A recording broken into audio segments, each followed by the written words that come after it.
अस्सलाम वालेकुम व्यूअर्स, मैं हूं चाजिब। आज की वीडियो में हम तबसरा करेंगे कुछ खबरों पर, और वो तबसरा आपको एक बहुत ही अवामी अंदाज में मिलेगा और खरे अंदाज में मिलेगा। और इसमें हम कुछ मज़ाक का फैक्टर भी ऐड करेंगे, और इंशाल्लाह ताला आपको एक जो आप फॉर्मल तरीके से खबरें सुनते हैं उससे हटके आपको इंशाल्लाह ताला एक तज्जिया पेश करेंगे।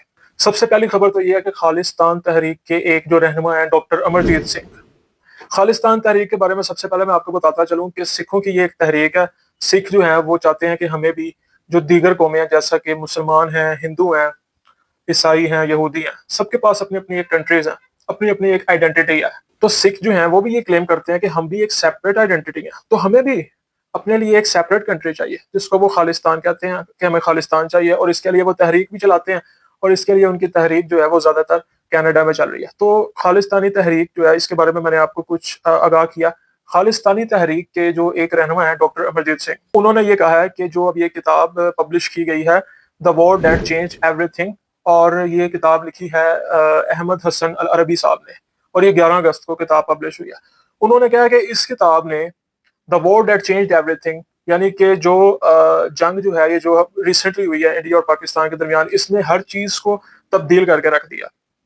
इस किताब का मतलब ये है कि पहले जो है इंडिया जो है वो अपने आप को सुपीरियर समझता था, और वो ये समझता था कि हम जो है वो खित्ते की, यानी कि जनूबी एशिया की, हम एक पावर है, और हम पाकिस्तान पर कन्वेंशनल बर्तरी रखते हैं, और हम पाकिस्तान को हर किस्म का मजा सिखाने का जो है वो ताकत भी रखते हैं, हिम्मत भी रखते हैं, हम फाइनेंशियली भी स्ट्रॉन्ग है।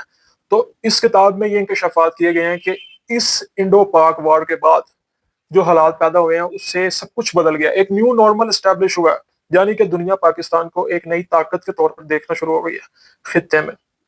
पहले पहले भी पाकिस्तान एक ताकत था, लेकिन इस दफा जो पाकिस्तान के हवाले से एक मिसकंसेप्शन थी कि कन्वेंशनली तो पाकिस्तान जो है वो हल्का है इंडिया से, वो जो मिसकंसेप्शन है उसका भी खात्मा हो गया, और कन्वेंशनली भी पाकिस्तान ने इंडिया को इस दफा दांत खट्टे किया, और दुनिया पाकिस्तान की एक स्ट्रेटेजिक अहमियत को समझ चुकी है कि पाकिस्तान के खित्ते में एक ताकत है, और अब दुनिया की डीलिंग जो पाकिस्तान के साथ होगी वो किसी और तरीके से होगी।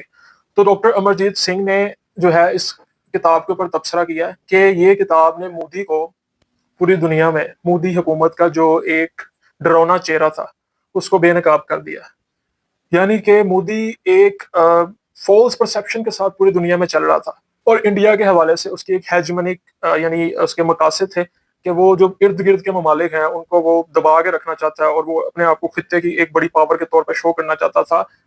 तो इस वॉर ने जो है वो इस परसेप्शन को चेंज कर दिया, और दुनिया में जो मोदी का चेहरा था उसको उन्होंने दागदार कर दिया। इवन के जो मोदी ने कई बिलियंस ऑफ डॉलर्स खर्च करके फ्रांस से राफेल तैयारे भी लिए थे, इवन वो तैयारे भी जो हैं वो भी इसकी शिकस्त को छुपा नहीं सके। तो नाजरीन, ये आपने पहली खबर सुनी कि डॉक्टर अमरजीत सिंह ने इंडिया के चेहरे को जो है वो बेनकाब किया। दूसरी खबर जो है वो हम देना चाहते हैं रिगार्डिंग बॉलीवुड। आमिर खान जो है एक फेमस बॉलीवुड एक्टर हैं, उनके भाई फैसल खान ने आमिर खान पर कुछ इल्जामात आयद किए हैं। फैसल खान ने यह कहा है कि मेरे भाई आमिर खान, जो कि दुनिया को एक अलग तरीके से अपने आप को पर्सनैलिटी शो करवाते हैं, जबकि हकीकत में फैसल खान ने कहा कि आमिर खान ने उनको 1 साल तक घर में कैद करके रखा है। यानी कि क्या आप इमेजिन कर सकते हैं कि कोई बंदा जो कि दुनिया में तो एक ह्यूमन राइट्स का चैंपियन बना हुआ है, और उसका भाई जो है वो उस पर ये इल्जाम आयद कर रहा है कि भाई तुमने मुझे 1 साल तक कैद करके रखा। और आमिर खान चूंकि एक आप समझ लें कि एक इन्फ्लुएंशियल पर्सनैलिटी है, पैसे के हवाले से भी और अदरवाइज भी उनके बहुत ऊपर तक कनेक्शंस हैं, तो उन्होंने उसको अपना इन्फ्लुएंस इस्तेमाल किया, और उसने कहा कि उन्होंने मुझे घर से निकलने नहीं दिया, और गार्ड्स बाहर बिठा दिए जिन्होंने मेरे पर मतलब जबरी तौर पर मुझे घर के अंदर 1 साल तक मुकैयद रखा।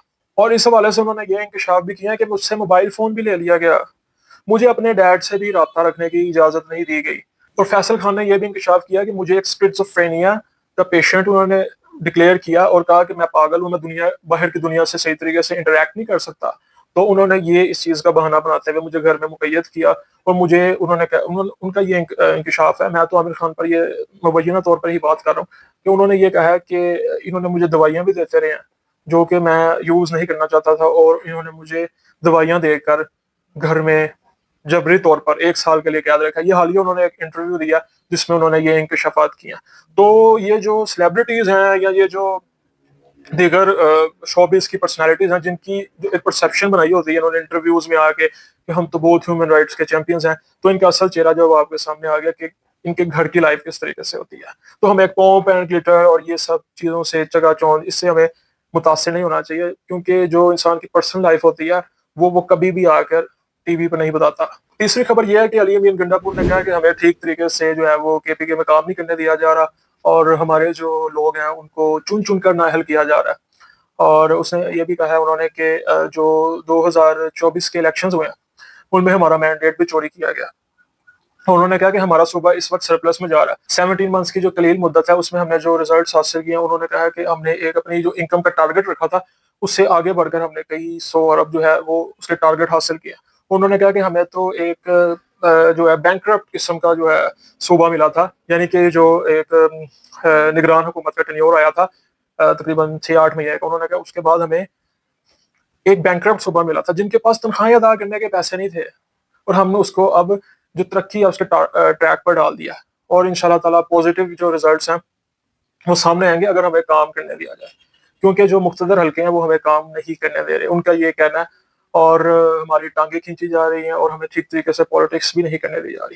تو ہم یہ امید کرتے ہیں کہ پاکستان میں یہ جو ایک لڑائی کا ماحول ہے یہ بہتر ہوتا ہے کہ ہم باہر سے بزنس بھی اٹریکٹ کر سکیں، انویسٹمنٹ بھی اٹریکٹ کر سکیں، اور پاکستان کی عوام کے اوپر ہم پیسہ خرچ کر سکیں، پاکستان کی عوام کی ڈیولپمنٹ پہ پیسہ خرچ کر سکیں، تاکہ پاکستان کو ہم دنیا کے سٹیج پر ایک ایسے ملک کے طور پر پیش کر سکیں جس کی سے ہے.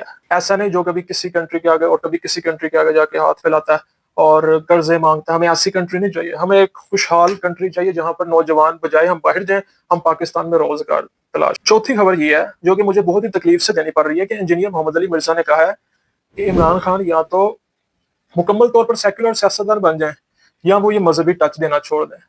او بھائی یار تم کہاں رہتے ہو، مجھے تم یہ بتا دو بس. تم نے عمران خان کا دل چیر کے دیکھا ہے کہ عمران خان جو ہے وہ مذہبی ٹچ کو اپنی سیاسی فائدے کے لیے استعمال کرتا ہے.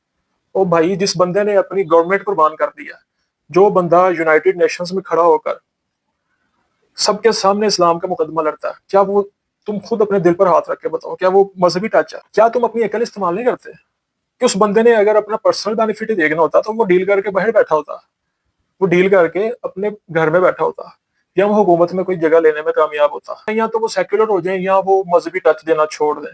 او بھائی تم کیوں لوگوں کو سیکولر بنا رہے ہو؟ اگر تمہارے بقول صرف وہ ظاہری طور پر ہی مذہبی ٹچ دے رہے ہیں اور اندر سے وہ جو ہے وہ سیکولر ذہنیت کے ہیں تمہارے بقول، تو تم کیا یہ چاہتے ہو کہ وہ منہ سے بھی اسلام کا نام لینا چھوڑ دیں اور صرف سیکولر بن جائیں؟ تم لوگوں کو کس ڈگر پہ لے کے جا رہے ہو یار؟ تمہارا ذہنی توازن مجھے لگتا ہے بہت زیادہ خراب ہو گیا.